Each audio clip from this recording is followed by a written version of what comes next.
from the body shop. Just to refresh your memory, we just pulled the motor, stripped the underbody, full undercarriage restoration, and we resprayed the engine bay. We didn't do any exterior paint. We didn't do anything with the body, it was already done. But we did repair some small damages on the radiator support, a little stuff here on the inner fender, and then my brother just went ahead and touched up filled any little holes, any aftermarket, or not aftermarket, anything that wasn't OEM, anything that had been previously drilled, he sealed, covered, and it's ready to be assembled. So the next step after this is we're gonna rack it up and we're gonna start putting together the undercarriage, the fuel system, rear suspension, front suspension, and then we're gonna slap the motor in here. We got a few things that we're still waiting for on from the dealer, but we should be putting in a motor in the next few days.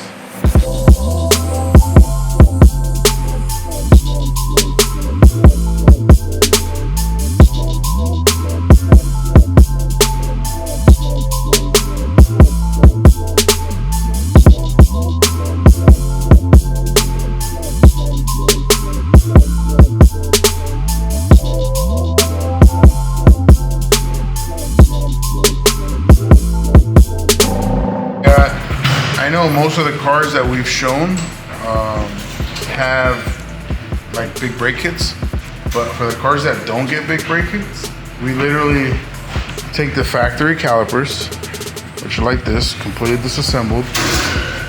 We'll clean them, blast them, get them ready for CAD plate, and then we get them CAD plated. So that when we install them, they're fully rebuilt. We polish the pistons, change the seals, and they just look absolutely stunning once we're done. But this is something that we do for the cars that are 100% OEM. This is the treatment they're gonna get because he's not doing big brake kit. But I think it's really nice to see somewhat of how the parts looked when the car was brand new.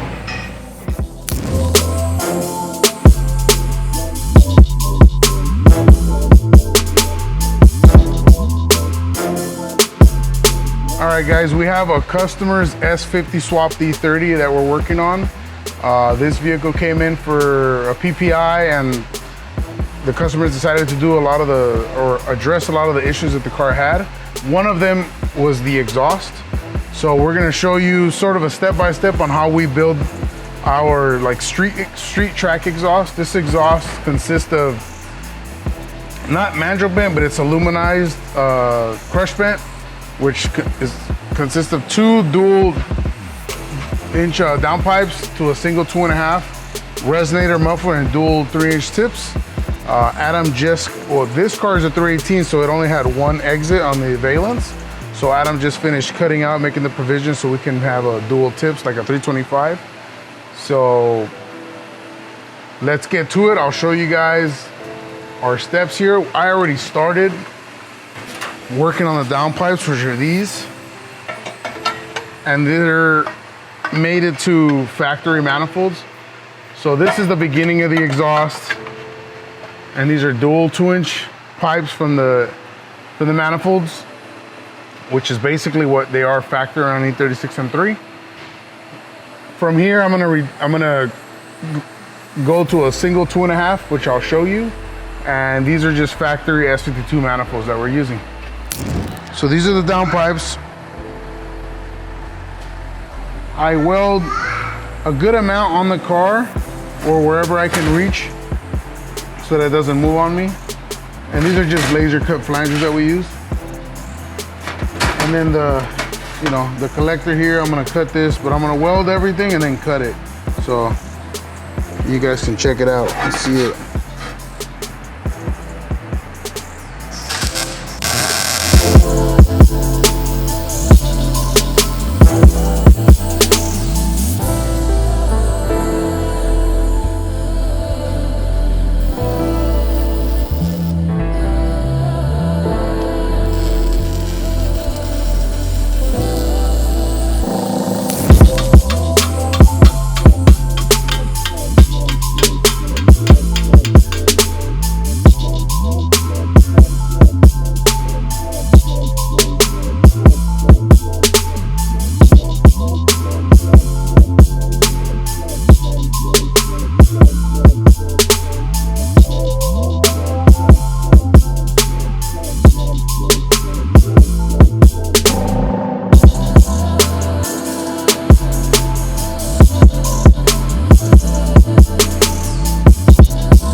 so this is all welded up. I'm gonna let it cool off, then I'm gonna cut this to the right size that I need. Typically, I end up cutting this collector to where the opening is about 3 to 3.5 inches. Then I expand the 2.5 inch tube that I use to go over it, and then I sandwich it. And then I'm just gonna massage the inside of these pipes. And don't worry, these things never really warp. They're pretty flat, and then we put them on the belt sander just to verify.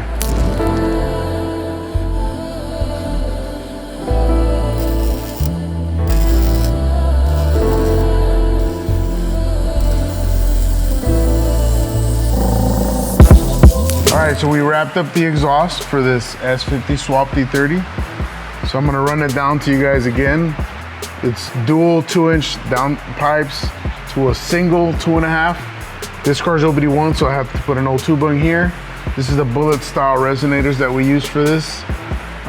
This is a 3.5 inch case, 2.5 inch piping. We put a V-band here for, you know, if you need to remove the midsection or the axle back, and then you have your axle back here. Single 2.5 to dual 3-inch brushed stainless double wall tips. This is just what we personally prefer.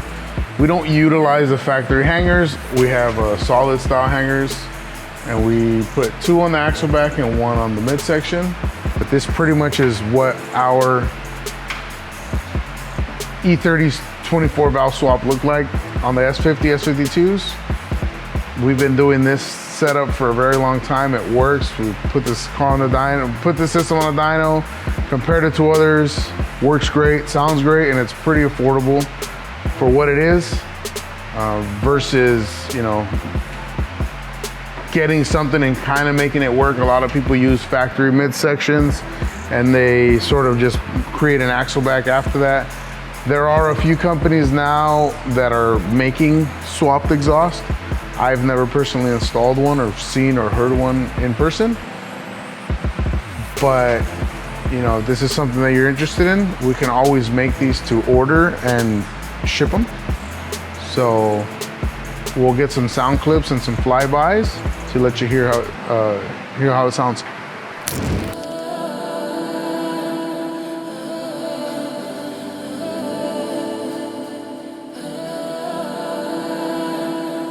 So, as I was saying, we can technically build both kits off of this car, but they're gonna be slightly different. So all we're really gonna do is use this car briefly to position the turbos with the manifolds exactly how we want it.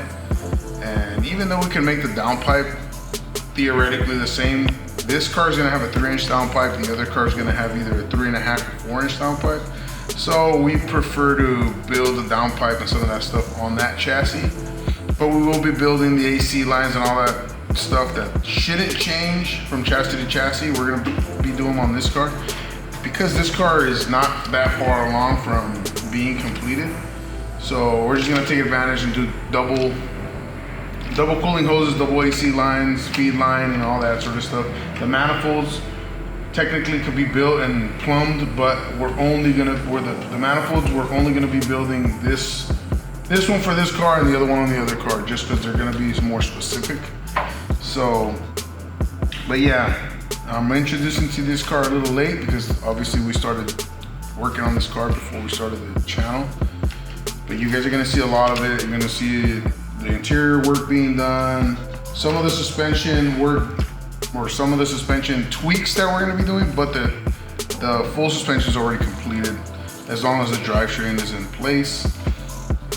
But you'll get to see it on the other S54 turbo car because we're gonna be modifying a bunch of suspension components on that. But that pretty much sums up this car for now. The next time we show you this car, we'll show you guys us building the heat exchanger, plumbing, everything for the aftercooler, building the intake, building the charge pipe, and then we're gonna be building the exhaust. So that's it for this car, and we'll show you more as we progress.